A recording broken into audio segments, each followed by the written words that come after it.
নমস্কার, একগুচ্ছ রান্নার আরেকটি নতুন ব্লগে আপনাদের সকলকে স্বাগত জানাই। আশা করি সকলে ভালো আছেন। আজকে রবিবার, আরও একটি ছুটির দিন। মোটামুটি আমার সমস্ত কাজ আমি শেষ করে নিয়েছি। এখন আপনাদের সাথে একটা খুব ঘরোয়া একটি টিপস শেয়ার করব। দেখে আশা করি বুঝতেই পাচ্ছেন, এটা হলো আমার চিমনিটি, মানে রান্না করার সময় যেটিকে আমরা ব্যবহার করে থাকি। যারা চিমনি ইউজ করেন, বাড়িতে আছে, তারা জানেন মোটামুটি 3 মাস অন্তর এটাকে পরিষ্কার করার দরকার পড়ে। আর যে কারণে এটার চার্জিংটাও মোটামুটি হাইফাই থাকে। মোটামুটি একটা চার্জিংয়ের জন্য নিয়ে নেয় 500 থেকে 600 টাকা। দেখুন, আমার চিমনিটিও এতটাই নোংরা হয়েছে যে এখান থেকে পুরো তেল গড়িয়ে গড়িয়ে পড়ছে। আর ওপরটা যদি ভালো করে আপনারা খেয়াল করেন বুঝতেই পারবেন, ওপর থেকে তেল মশলা একদম পুরো লেগে আছে। কিন্তু আজকে আমি সার্ভিসিংয়ের জন্য বা ক্লিন করার জন্য কোনো লোককে ডাকিনি। আমি এটা নিজেই পরিষ্কার করি, তাই ভাবলাম আপনাদের সাথেও শেয়ার করি। এটা আপনাদের অনেক উপকারে লাগবে। যদিও বা প্রথমে কয়েকবার আমিও সার্ভিসিংয়ে কল করে লোক ডাকিয়ে পরিষ্কার করেছিলাম। তারপরে একবার নিজে পরিষ্কার করতে গিয়ে দেখলাম ওরা যেভাবে পরিষ্কার করে দিয়ে যায় সেরকমভাবেই পরিষ্কার করতে পারছি, মানে যতটা পরিষ্কার দরকার হয়। তবে হ্যাঁ, বছরে একবার অন্তত সার্ভিস সেন্টারে কল করে পুরো চিমনিটাকে খুলিয়ে একবার পরিষ্কার করার দরকার আছে। তা না হলে একার পক্ষে পুরোটা খুলে পরিষ্কার করা সম্ভব নয়। আর ওরা যেভাবে সেট করে দিয়ে যায় বা সেটিংস করিয়ে দিয়ে যায়, ওরকমও করা একার পক্ষে একটু অসুবিধে হয়ই। কিন্তু এই 3 মাস অন্তর যে পরিষ্কারটা, সেটা আপনি নিজেই করতে পারেন। যেরকম আমি এখন নিজেই পরিষ্কার করি, শুধুমাত্র বছরে একবার সার্ভিস সেন্টারে কল করিয়ে পুরো মেশিনটা উপর থেকে খুলিয়ে পরিষ্কার করাই। তাতে মোটামুটি আমার 1000-1200 মতো পড়ে, কারণ পুরো মেশিনটা খুলে ওরা পরিষ্কার করে বলে। আর এছাড়া এমনি 3 মাস অন্তর পরিষ্কারটা আমি নিজেই করি। আর পরিষ্কার করার জন্য বেশি খুব একটা কিছু লাগে না, শুধুমাত্র একটু কেরোসিন তেল আর নিউজ পেপার হলেই হয়ে যাবে। আর সার্ভিস সেন্টারে কল করে আপনি যদি কাউকে ক্লিন করার জন্য বলে থাকেন, তাহলে দেখবেন আপনার কাছ থেকে এক্সট্রা করে ওরা একটা চার্জ নেয় 100 টাকা মতো, 100 টাকা 50 টাকা মতো নেয়। কিসের জন্য না, এই কেরোসিন তেলটাই ওরা কেনার জন্য বলুন বা দেওয়ার জন্য বলতে পারেন। বাড়িতে যদি থাকে ওদেরকে দিতে পারেন, তা না হলে ওরা যদি কিনে নিয়ে আসে তাহলে এই এক্সট্রা চার্জটা নেয়। ওরাও কিন্তু এই কেরোসিন তেল দিয়েই পরিষ্কার করে। তো যে কারণে একবার আমি নিজেই ভাবলাম যে একবার নিজে পরিষ্কার করে দেখা যাক। তো নিজে পরিষ্কার করে দেখতে গিয়ে দেখলাম ওরা যেভাবে পরিষ্কার করে দিয়ে যাচ্ছে তার থেকে খুব যত্ন সহকারে এবং আরও ভালোভাবে আমি পরিষ্কার করতেই পারছি। তো যে কারণে তবে থেকে আমি নিজেই পরিষ্কার করি। তো আপনারাও একবার ট্রাই করে দেখতে পারেন। দেখতেই পেলেন যেখানে মেনলি তেলটা জমে সেখানে কিভাবে কালো হয়ে পুরো তেলটা জমে আছে। তো সেটাকে এই মুহূর্তে তোলা সম্ভব হবে না, তো যে কারণে তাতে আমি কেরোসিন তেলটা ঢেলে দিয়েছি ওই তেলটাকে একটু গলিয়ে নেওয়ার জন্য। আর আরও একটা আলাদা বাটিতে কেরোসিন তেলটাকে নিয়ে ওপরের যে নেট মতো থাকে সেটা বা এই যে উপরের অংশটাকে আপনাকে একটা শুকনো কাপড়, সুতির কাপড় দিয়ে পরিষ্কার করতে হবে। যদিও বা আমি এখন আলাদা কাপড় ব্যবহার করছি না, কারণ একটা সাইডে দেখতেই পাচ্ছেন খুব একটা তেল জমে নেই। তো যে কারণে ওইখানে আমি একটু কেরোসিন তেল দিয়ে যতক্ষণ না এই রান্নার তেলগুলো গলে যাচ্ছে ততক্ষণ পর্যন্ত ওটাই ব্যবহার করে নিচ্ছি। ফার্স্টে একটু শুকনো কাপড় দিয়ে পুরোটাকে তেল মাখিয়ে নিয়েছিলাম, মানে কেরোসিন তেল মাখিয়ে নিয়েছিলাম। এবারে একটু ব্রাশ বা তুলি দিয়ে একটু ভালো করে ক্লিন করে নিচ্ছি, তা না হলে ভেতরে খাঁজে খাঁজে যে তেলগুলো থাকে ওগুলো জমে যেতে পারে। আর যদি এগুলো বেশি জমে যায় তাহলে দেখবেন তুলতে একটু প্রবলেম হয়।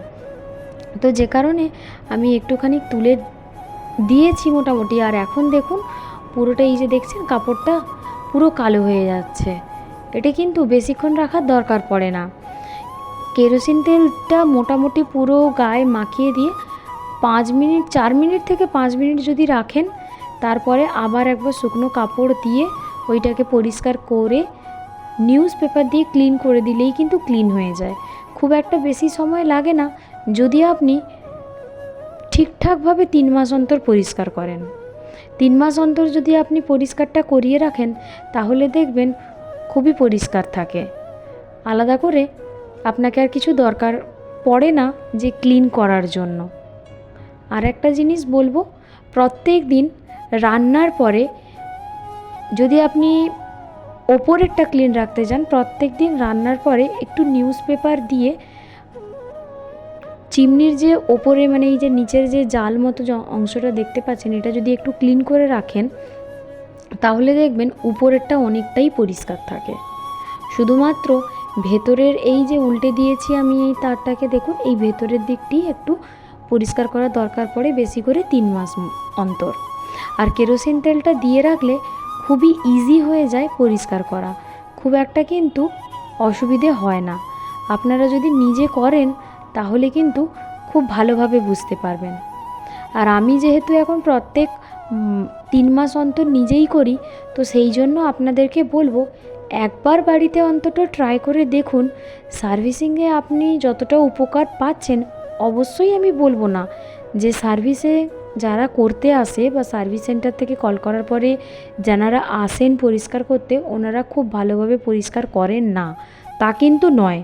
ওনারাও খুব সুন্দর করে পরিষ্কার করে দিয়ে যায়। কিন্তু এখানে যদি আপনি নিজে পরিষ্কার করেন তাহলে হার্ডলি হলে আপনার শুধুমাত্র কেরোসিন তেলটা কিনতে যতটুকু খরচা পড়বে, ওই খরচাতেই আপনি পুরোটা ক্লিন করে ফেলতে পারবেন। এক্সট্রা আপনাকে 400-500 টাকা খরচা করতে হবে না। যদি আপনার হাতে টাইম থেকে থাকে তাহলে একবার আমি যেইভাবে দেখালাম পরিষ্কার করে দেখতে পারেন। এই যে দেখুন, এটার ভেতরটা আপনারা দেখেইছেন, আমি আগে দেখিয়েছিলাম যে কিভাবে কালো হয়েছিল, আর এখন দেখুন একদম পরিষ্কার হয়ে গেছে। ভেতরেটা যেই গলে গেছে আমি নিউজ পেপার দিয়ে তুলে ফেলে দিয়েছি, আর এখন দেখুন ভেতরটা একদম পরিষ্কার। অল্প একটু আধটু আছে, যতটুকু আছে সেইটা আমি ব্রাশ দিয়ে আর একটু কেরোসিন তেলটা ঘষে দিচ্ছি। এটা কিন্তু জল নয়, হ্যাঁ, এটা কিন্তু কেরোসিন তেল। কেরোসিন তেলটা দিয়ে আমি আর একটু পরিষ্কার করে দিচ্ছি, দিলে বাদ বাকি যতটুকু আছে সেটাও পরিষ্কার হয়ে যাবে। এটাও দেখুন একদম পরিষ্কার হয়ে গেছে। তাও একটুক্ষণের জন্য আমি কেরোসিন তেলটা দিয়ে রেখেছি, এরপরে আর একবার নিউজ পেপার দিয়ে ক্লিন করে দিলে একদম পুরোটা ক্লিন হয়ে যাবে। আর এর ওপরের অংশটা আর একবার দেখিয়ে দিই আপনাদের। ক্লিন করার আগে একবার দেখিয়েছিলাম, এই যে দেখুন এইখানে পুরোটাই তেল হয়েছিল, এখন দেখুন পুরোটা সুন্দরভাবে ক্লিন হয়ে গেছে। এই জায়গাগুলোতেই তেলের পুরো বিন্দু বিন্দু হয়েছিল, পুরো কালো হয়েছিল।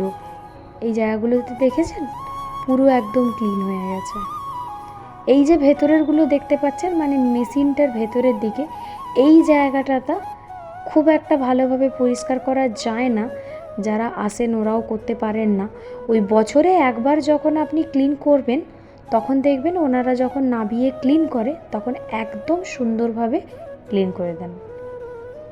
এই যে দেখুন, এটা আমার একদম ক্লিন করার পরে ফাইনালটা। বুঝতেই পাচ্ছেন আগে যখন আপনাদেরকে দেখিয়েছিলাম এটার উপরে তেল হলুদ কেমনভাবে লেগেছিল, আর বিশেষ করে এই যেখানে তেলটা জমে এই জায়গাটাতে দেখুন এটা একদম কালো কুচকুচে হয়ে একটা মোটা লেয়ার পড়ে গেছিলো। এইটা একদম এখন এতটাই ক্লিন হয়ে গেছে, পুরো নতুনের মতো লাগছে। দেখেছেন? বাড়িতেও আপনারা আরামসে ক্লিন করতে পারেন, তার জন্য আলাদা করে আপনাদের কোনো চার্জের দরকার নেই। এখন আমি পুরোটা ক্লিন করিয়ে নিয়ে লাগিয়ে দিয়েছি, দেখুন পুরো নতুন লাগছে। এখন আমি আরামসে এটা 3 মাস ব্যবহার করতে পারবো। তবে হ্যাঁ আরও একটা জিনিস বলে রাখি যে আপনারা এই ক্লিনটা করার পরে কিন্তু একটুক্ষণ এমনি চিমনিটাকে চালিয়ে ছেড়ে দেবেন। তার কারণ হচ্ছে যেহেতু কেরোসিন তেল দিয়ে পুরোটা পরিষ্কার করা হয়, একটু কেরোসিন তেলের গন্ধ থাকে। আর 2 দিন মতো কিন্তু কেরোসিন আপনি যখনই চালাবেন এটা কিন্তু কেরোসিন তেলের গন্ধটা ছাড়বে। 2 দিন পরে এমনি ঠিক হয়ে যাবে, কোনো অসুবিধে হবে না। আরও একটা জিনিস আমার এতটাই পছন্দ হয়েছে, তো যে কারণে আপনাদের সাথে শেয়ার না করে পারলাম না। যদিও বা প্যাকেটটি আমি খুলে ফেলেছি, তাও ভাবলাম আপনাদের সাথে একটু শেয়ার করি। আমার কলেজ থেকে আমার নামে একটা কুরিয়ার এসেছে। যদিও বা প্রত্যেক বছর পুজোর ঠিক আগেই এই রকম একটা কুরিয়ার আমাদের প্রাক্তনীদের সবার নামেই আসে সবার বাড়িতে। এখানে ওপরেই দেখতে পাচ্ছেন কলেজের নাম এবং আমার অ্যাড্রেস দেওয়া আছে। আমার কলেজের নাম হলো CCLMS, full name Contai college of learning and management science. যারা কাঁথিতে থাকেন তারা অবশ্যই এই নামটি শুনে থাকবেন। এই যে দেখুন, ডায়েরিটা আমার খুব পছন্দ হওয়ার কারণ এটাই, ডায়েরির ওপরে খুব সুন্দরভাবে কলেজের নাম দেওয়া আছে। একটু ইউনিক টাইপের পাঠানো হয়েছে ডায়েরিটা এই বছর, তো যে কারণে আমি ভাবলাম আপনাদের সাথে শেয়ার করি একটু। ওপরে কলেজের নাম দেওয়া আছে, ফুল নেম এবং শর্ট নেম, এবং নিচের দিকে দেওয়া আছে আমার নাম। শুধুমাত্র যেটা হাতে লেখা আছে তা নয়, পুরোটাই করা কিন্তু প্রিন্ট করা, তো যে কারণে আরও আমার বেশি পছন্দ হয়েছে। আর ভেতরেও প্রত্যেকটা পাতাতে কলেজের নাম লেখা আছে ওয়াটারমার্ক করে। সত্যি ডায়েরিটাকে আমি যত্ন সহকারে রাখবো, খুব পছন্দ হয়েছে আমার, তাই ভাবলাম আপনাদের সাথেও একটু শেয়ার করি। চলুন তবে আজকের ব্লগটিও আমি এখানেই শেষ করি। যদি ভালো লেগে থাকে লাইক শেয়ার কমেন্ট করতে ভুলবেন না। অবশ্যই সাবস্ক্রাইব করে রাখবেন এবং বেল আইকনটা ক্লিক করে রাখবেন সর্বপ্রথম নোটিফিকেশান পাওয়ার জন্য। ভালো লাগলে লাইক শেয়ার কমেন্ট করে দিবেন। দেখা হবে খুব শীঘ্রই পরের একটি ব্লগে। ততক্ষণ পর্যন্ত ভালো থাকবেন সকলে, সুস্থ থাকবেন। নমস্কার।